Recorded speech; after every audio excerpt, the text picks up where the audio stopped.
Yo, what is going on, everybody? My name is Alan. This is Project Elevate. Welcome to Snipe Theory episode 3. Today, I'm going to talk about swing flips. So basically, fluctuations in the market from Friday content drops to Sunday night, and how you can profit some pretty nice amounts of MT by looking at the card prices, the fluctuations, understanding what cards are going to drop, what prices are going to go up and down, and capitalizing on that.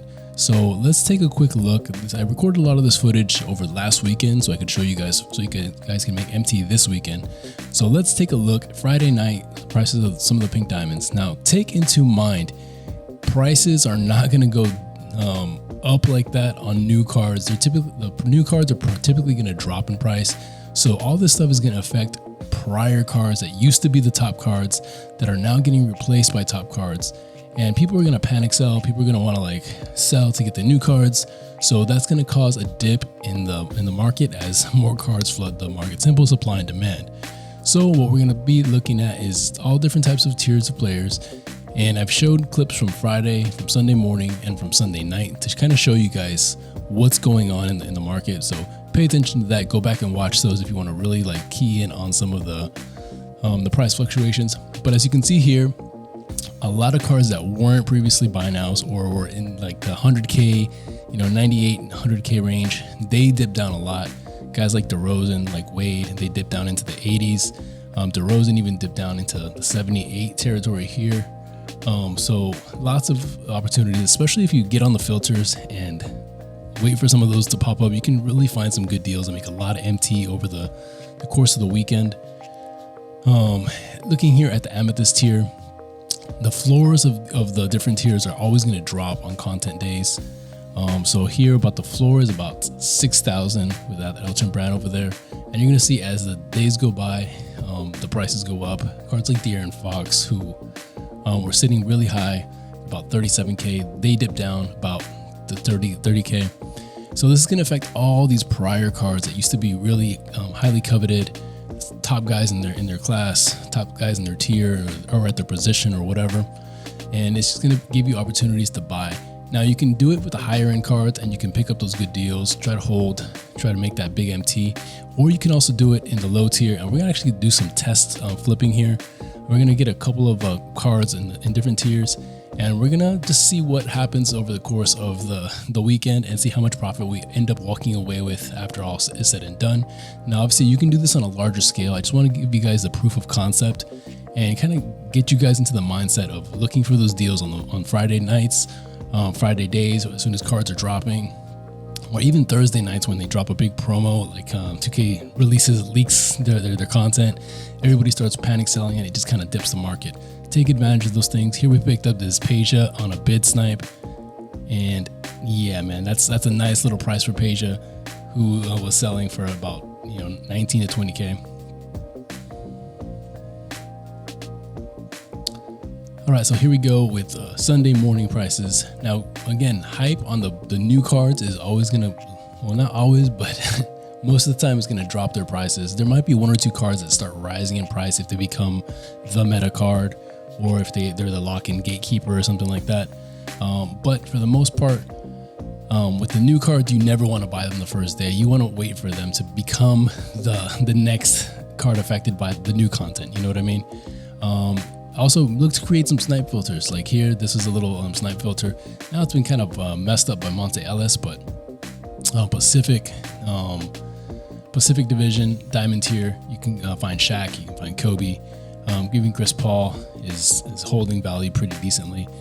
As more cards enter this, you're gonna have to create new filters, but look to create those new filters and capitalize on that. Like always, look at episode 2 for more on creating filters. And again, we're looking at the floors here. We looked at the floor in Friday afternoon, and now we're looking at the floor of the diamond tier on Sunday morning. And you're seeing Dirk has actually gone down in price from what he was on Friday. So that's not uncommon with the new cards. Again, what you're gonna want to get the older cards and capitalize on their recovery of price, because they're dying down because of the hype of the new cards. The new cards are getting flooded into the market, so they're gonna die in price. And as the cards, people realize they're not as good as they maybe thought, they're gonna always dip down as the hype dies down for them.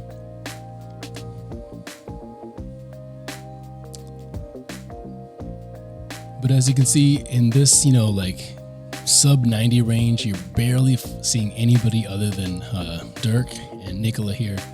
Before, you were seeing a lot of Dwayne Wades, a lot of DeMar DeRozans. You're still kind of seeing a couple of Dwayne Wades pop up, but he's only been up for like 10 minutes, 15 minutes, something like that. So he's not making it all the way to the end. He's selling for a higher price. And like I said, only 2 Dwayne Wades. De'Aaron Fox, he's recovering a little bit here. He was sitting at about 30. Now he's sitting about that 32-ish, 33-ish, almost 34. So he's recovering his price a little bit. Kawhi Leonard, he was at 40K, and look at this. Now he's back up to 50K pretty much. So that's a 10K price increase from just Friday night to Sunday morning here. So again, you can make a lot of things. Now, if you try to guess which players are going to go up and down, you sometimes guess wrong, and hey, that's going to happen.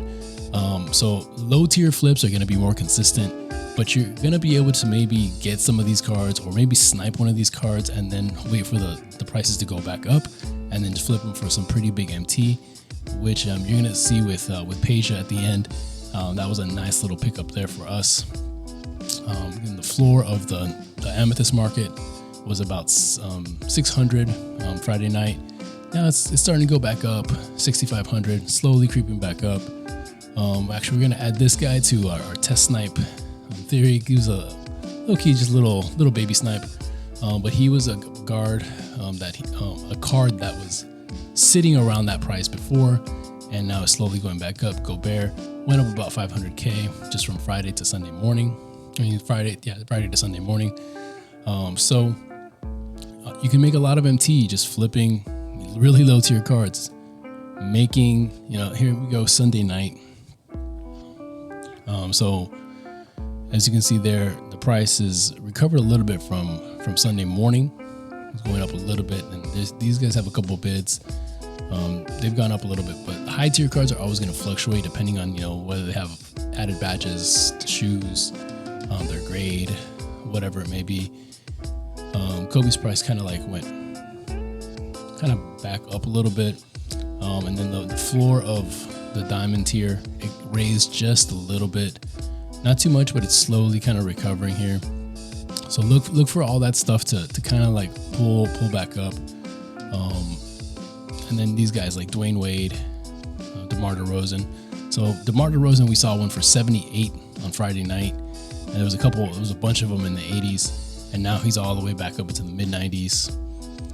Couple sitting there that are right about 90. So he's gone back up in price a little bit, and he's a pretty terrible card. Dwayne Wade's gone back up in price, and really other than the new cards, everybody else has kind of recovered back to maybe not quite as high as they were, but definitely a lot higher than they were on Friday night. Now keep in mind also that sometimes content drops will come that will completely shift the meta, and that's a very dangerous time to try to pick anything up, because if all of a sudden we're getting Galaxy Opals, now the value of the Amethyst is going to go way down. So you got to be real careful when it's a new card tier or just a really game-breaking meta card, something like that. Okay, and here we go. We have these auctions up for sale. And at this point, I was still doing Pages challenges, but we'll see what he ended up selling for in this next little clip. So here you go. That's the profit we made from our little test flips. We saw what we bought them for earlier on in the video, and we cleared a total of 13K plus of MT. That's after tax, guys.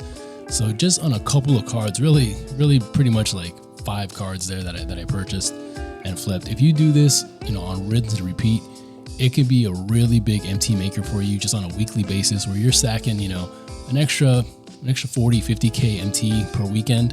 That starts to add up over the course of time. I mean, you can go really crazy and make, hundreds of thousands of MT by just sitting and doing this over and over again. 50 auctions up, flipping and, assembly line method. And that is going to wrap it up, guys, for episode 3 of Snipe Theory. Let me know what else you guys want me to cover in this series. Drop a like on the video for me and subscribe if you want to see more content like this. My name is Alan. This is Project Elevate. Till next time, elevate your grind, your game, yourselves, and each other. Peace.